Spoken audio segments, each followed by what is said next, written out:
আসসালামু আলাইকুম। Welcome to my new study blog. তো আগামী ৭ দিনে আমি যে টপিকগুলো পড়বো, সেটা যখন আমি খাতায় লিখছিলাম, তখন আমার কাছে মনে হলো যে এটা আসলে সবার সাথে শেয়ার করা উচিত। কারণ হচ্ছে এটা আমি একটা টার্গেট নিয়ে পড়বো। ৭ দিনের ভিতরে আমার এই জিনিসটা শেষ করতে হবে। কারণ এটার উপরে আমার আবার টেস্ট হবে। তো ভাবলাম এটা যদি সবার সাথে শেয়ার করি, তাহলে আমার সাথেও অনেকে এটা তাল মিলিয়ে পড়তে পারবে। আর বিশেষ করে যারা কোচিং করে না, মূলত আমি তাদের উদ্দেশ্যে আজকের এই ভিডিওটা তৈরি করেছি। আর আজকের ভিডিওটা মানে বেশি একটা লম্বা করব না। শর্টকাটে মানে শেষ করার চেষ্টা করব।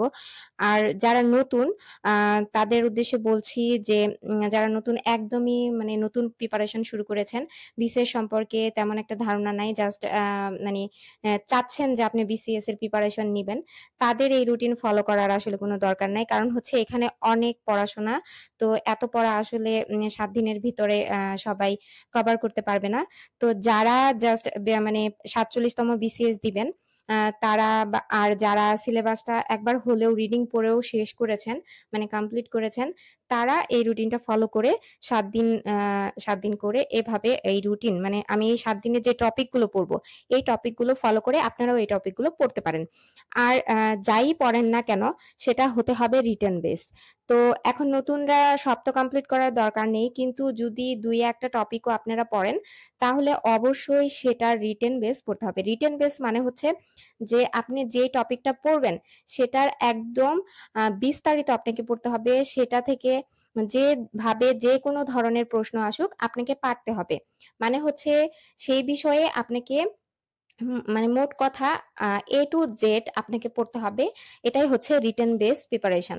তো আপনি যেই টপিকটাই পড়েন সেটা যেন আপনাকে মানে আজকে একটু পড়লেন, মানে জাস্ট একটু পড়ে রেখে দিলেন। তেমন একটা ভালো করে পড়লেন না। এভাবে পড়লে হবে না। আর ভাবতে পারেন যে আমি জাস্ট প্রিলির জন্য প্রিপারেশন নিচ্ছি, তাহলে এত ভালো করে পড়ার কি আছে? হ্যাঁ, ঠিক আছে, আপনার ভালো করে পড়ার কিছু নাই। কিন্তু হচ্ছে আপনি যখন ওই বিষয়টা আপনি অল্প পড়েন। মানে প্রিলির জন্য অনেক পড়া পড়তে হয় না। প্রিলির জন্য সবথেকে ভালো বুঝতে হবে যে আপনাকে আসলে কতটুকু পড়তে হবে। মানে কতটুকু পড়তে হবে এটা ভালো করে আপনাকে বুঝতে হবে। আর কতটুকু বাদ দিবেন এটাও আপনাকে বুঝতে হবে প্রিলির জন্য। কারণ প্রিলিতে আপনাকে অনেক পড়তে হয় না। কিন্তু আপনাকে যতটুকু পড়তে হবে ওই অতটুকু বিষয় আপনাকে একদম বিস্তারিত একদম ভিতর থেকে ডিপ মানে পড়তে হবে। একদম রিটেন বেস পড়তে হবে। ওই বিষয়ে আপনাকে ক্লিয়ার ধারণা রাখতে হবে। এটাই হচ্ছে রিটেন বেস প্রিপারেশন। আর যারা আ ভালো লিখতে পারে, যারা রিটেনে ভালো করতে পারে, তারাই কিন্তু ভালো ক্যাডার পাবে। ভালো ক্যাডার বলতে সব ক্যাডারের মানই সমান। সবাই বিসিএস ক্যাডার মানে হচ্ছে সবার মানই সমান, সবার মর্যাদা সমান। কিন্তু আপনার যেটা ফার্স্ট চয়েস মানে আপনি বিসিএস চয়েসে ক্যাডার চয়েসে যেটা ফার্স্ট এ রাখবেন, সেই চয়েসটাই কিন্তু আপনার মানে আপনি ভালো রিটেনে লিখতে পারলে সেই চয়েসটাই কিন্তু আপনি পাবেন। সেই ক্যাডারটাই কিন্তু আপনার হবে। এর জন্যই মূলত আপনাকে রিটেনে ভালো করতে হবে। আর প্রিলি তো জাস্ট হচ্ছে আপনি রিটেনে বসার জন্য একটা মানে প্রাথমিক বাছাই একটা পর্ব। তো প্রিলিমিনারি পড়া তো অবশ্যই পড়তে হবে। তার পাশাপাশি হচ্ছে রিটেন বেস পড়াটা আপনাকে পড়তে হবে। এটা মাথায় রেখে যদি পড়াশোনা করেন, তাহলে আলহামদুলিল্লাহ ক্যাডার হওয়া বেশি একটা কষ্টের কিছু না আমার মনে হয়। ইনশাআল্লাহ। তো আজকে আর তেমন একটা কথা বাড়াচ্ছি না। তো চলেন সরাসরি যাই যে আগামী ৭ দিনে আমি কোন, কোন টপিক গুলো পড়বো সেটা একটু বলে দেই। আর এটা আমি খাতায় লিখে ফেলেছি আপনাদের জন্য। তো এটা হচ্ছে ব্যাকরণ। ব্যাকরণ পার্ট যদি ১ম এ বলি, তাহলে ব্যাকরণ থেকে পড়বো হচ্ছে বাংলা ভাষার উদ্ভব, ভাষারীতি, ধ্বনি, বর্ণ, সন্ধি। আর সাহিত্য পড়বো হচ্ছে বাংলা সাহিত্যের যুগবিভাগ, প্রাচীন যুগ, চর্যাপদ, অন্ধকার যুগ, সান্ধ্য যুগ, বন্ধ্যা যুগ। এই সান্ধ্য যুগ মানে এগুলো হচ্ছে চর্যাপদ থেকে। আম আর হচ্ছে গ্রামার হচ্ছে noun, determiner, gender, number. Literature part থেকে হচ্ছে এইজ অফ ইংলিশ লিটারেচার আর লিটারি টার্মস। আর ম্যাথ হচ্ছে বাস্তব সংখ্যা, বর্গমূল, ঘনমূল, লসাগু, গসাগু, ত্রিভুজ। বাংলাদেশ অ্যাফেয়ার্স হচ্ছে প্রাচীন বাংলার ইতিহাস, বাঙালি জাতির উদ্ভব। এটা হচ্ছে চন্দ্রগুপ্ত মৌর্য থেকে সেন বংশ পর্যন্ত।